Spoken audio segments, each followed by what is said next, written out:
الدم السال في مصر بإرادتنا وبفلوسنا وبدعمنا وتحريضنا ومباركتنا.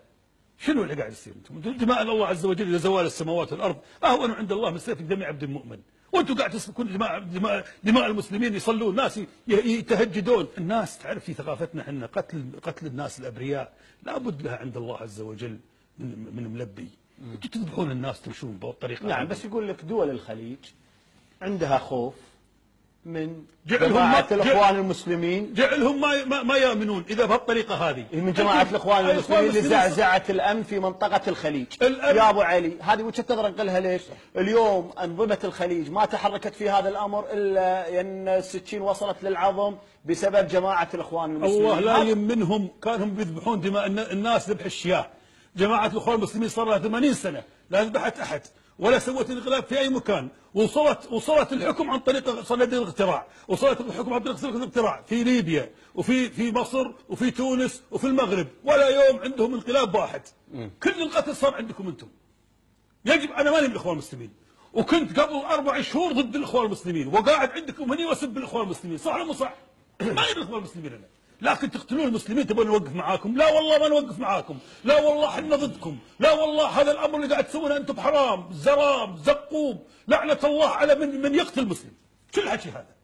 فوضى هي قتل الناس، انتم على بالكم تذبحون الناس وشوفوا من اللي ذبح الناس؟ هل احد من المملكه العربيه السعوديه ولا الامارات ولا البحرين قتل احد في مصر؟ بعد 20 دقيقه من الانقلاب بيان سعودي يؤيد الانقلاب، 20 دقيقه ما اصبح ده الصبح يعني؟ هذه القضيه من دراكم انه في انقلاب؟ في تعامل بالقضيه هذه. الانقلاب لما حصل زين واضح ان انقلاب، الدبابات بالشوارع ذبحت الناس. هذا انقلاب. انقلاب على شنو؟ على الدستور مستفتى عليه من الشعب، على برلمان منتخب من الشعب، على رئيس منتخب من الشعب. بعدين اي كلام تقول لي غير هذا عمل ايش تسميه؟ هذا عمل دموي انقلابي. بالانقلاب ما في شيء اسمه منطق ولا في اسمه اوكي يعني الحين انا افهم من مجمل كلامك اللي قلته ان سبب اليوم الخلاف القطري الخليجي الدول الثلاث اللي هي الامارات والبحرين والسعوديه بسبب موقف قطر من موضوع مصر. مو موقف قطر من مصر، سبب فشل الانقلاب في تثبيت اقدامه، وهم يتهمون زين شكو قطر في الموضوع؟ قطر اسال السفراء اذا تقول هذا الكلام صحيح. قطر ما لها علاقه الا انها سامحه لقناه الجزيره تنقل ما يحدث في مصر. كون الناس يشوفون ما يحدث في مصر معنى ذلك ان الانقلاب مو ثابت، معنى ذلك ان الانقلاب من فشل الى فشل الى فشل الى فشل، معنى ذلك ان الدوله المصريه الان تنتهب وتسرق، واما الخليج تسرق في مصر ومساعدات الخليج تسرق في مصر، والانقلاب سيفشل.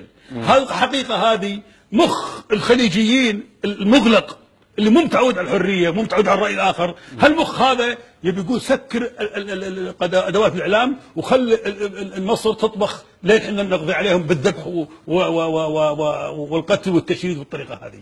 حجي الحقيقه سحب السفراء شيء واحد، وهو فشل الانقلاب في مصر. الانقلاب فاشل وسيفشل، وسيعلق القضاة على المشانق، وسيعلق قادة الجيش على المشانق، وسيعلق الدجالين على المشانق، وراح ندفع احنا في الخليج ثمن بيعنا لكرامة الناس. اكو رئيس محكمة دستورية يقسم على الانقلاب؟